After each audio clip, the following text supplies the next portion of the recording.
Recentemente, eu me tornei uma pessoa que passa bastante tempo comendo em restaurantes e lanchonetes. A ideia era comer o suficiente para ficar forte, mas no fim das contas, eu acabei ficando gordo. Por causa disso, eu decidi entrar na academia, e essa foi uma das melhores decisões que eu já tomei. Minha disposição, saúde, apetite, tudo melhorou. Eu estava numa ótima fase. Até que um dia, eu estava quase finalizando meu treino, quando de repente, algo incomum me chamou bastante atenção. Era um senhor de idade, levantando uma carga que poucos ali conseguiam bater. Tudo bem que não era um idoso propriamente dito, mas ainda assim, era um feito de se admirar. Mas o que me chamou a atenção não foram as cargas em si ou o fato do homem ser um pouco mais de idade, e sim o fato dele ser meu vizinho, e eu nunca ter notado a presença dele ali. Esse homem era conhecido na vizinhança como Senhor Inácio, e nós morávamos literalmente um ao lado do outro. Até onde eu sei, na casa só moravam o casal, o Senhor Inácio, que comentei, e a Senhora Inácio, que obviamente não era o nome dela, mas é como todos a conheciam. E ela gostava de ser chamada assim, então o apelido acabou pegando. A Senhora Inácio era uma mulher muito dócil, daquelas que do nada aparecem na sua porta com um bolo ou algo assim. Nunca tivemos do que reclamar.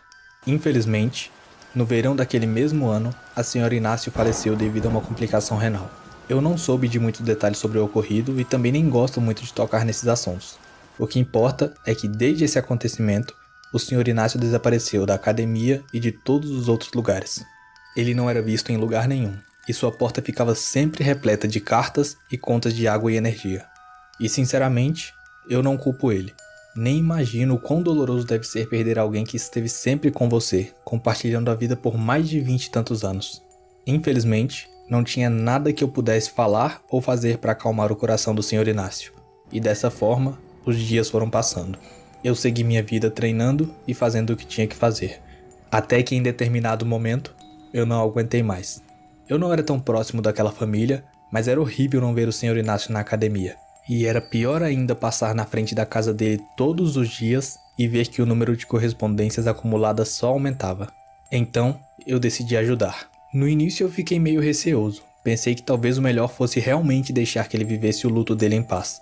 Mas algo em mim queria porque queria que eu tocasse aquela campainha e oferecesse alguma ajuda. E foi o que eu fiz. A princípio, ninguém atendeu. Eu esperei alguns segundos para ver se ouvia alguma coisa, mas ninguém se manifestou. Então eu toquei mais uma vez. Porém, antes que alguém pudesse me atender, percebi que a porta estava entreaberta. Eu poderia ter esperado ali como uma pessoa normal? Poderia, mas eu já estava ali há algum tempo e mesmo assim ninguém apareceu. Toda essa situação acabou liberando uma explosão de adrenalina em mim e num impulso de loucura, eu decidi entrar sem ser convidado. Assim que abri a porta, notei que a casa fedia muito. Talvez até mais do que deveria, mesmo se estivesse abandonada. Observando melhor, notei que no canto esquerdo da sala tinha algo que parecia ser um hambúrguer estragado ou algum tipo de carne em decomposição. Eu poderia encerrar a visita por ali mesmo e ir embora fingindo que eu não tinha invadido a casa de um senhor de luto. Mas antes de tomar uma decisão, notei que havia um bilhete no chão, bem na entrada da porta. Eu peguei aquele pedaço de papel, era uma carta escrita à mão, e nela dizia o seguinte: Se você está lendo isso, está tudo bem. Eu sou o filho do Senhor Inácio e estou cuidando do meu pai. Como trabalho fora da cidade, não tenho tempo para vir aqui todos os dias, mas eu sempre alimento ele e não deixo de fazer as minhas visitas periódicas. Agradeço a boa vontade, mas pode ir embora. Eu nem preciso dizer que achei aquele bilhete muito suspeito. A julgar pelo ponto de decomposição do hambúrguer, a pessoa que escreveu aquilo não pisava naquela casa há um bom tempo. A situação estava muito estranha, então sem pensar duas vezes, eu saí correndo pelos corredores à procura do Senhor Inácio. E foi percorrendo os corredores que eu percebi que aquele hambúrguer não era o responsável pelo odor da casa, porque quanto mais eu corria, mais aquele cheiro podre se intensificava. Assim que eu cheguei na porta do quarto do Senhor Inácio, não tive dúvidas. O cheiro estava vindo dali. Na porta havia outro bilhete, aparentemente escrito pela mesma pessoa, porém, dessa vez a mensagem não estava tão convidativa. Ela dizia o seguinte: Ok, você é um filho da p que não consegue não se meter onde não deve.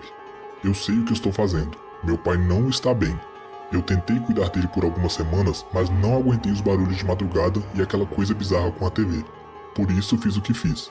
Peço que você, por favor, não se meta em um assunto de família e não abra essa porta. Nesse momento, eu fiquei com muito medo. Não sabia o que esperar se eu abrisse aquela porta. Por outro lado, se algo tivesse acontecido com o Sr. Inácio, eu não poderia simplesmente virar as costas. Talvez eu fosse a única pessoa que pudesse ajudar ele. Então, ignorando aquele bilhete bizarro e me forçando a enfrentar todos os meus instintos que gritavam para que eu fugisse, eu abri a porta. E sinceramente, de todas as cenas terríveis que eu imaginei, nenhuma delas chegou aos pés daquilo que eu vi.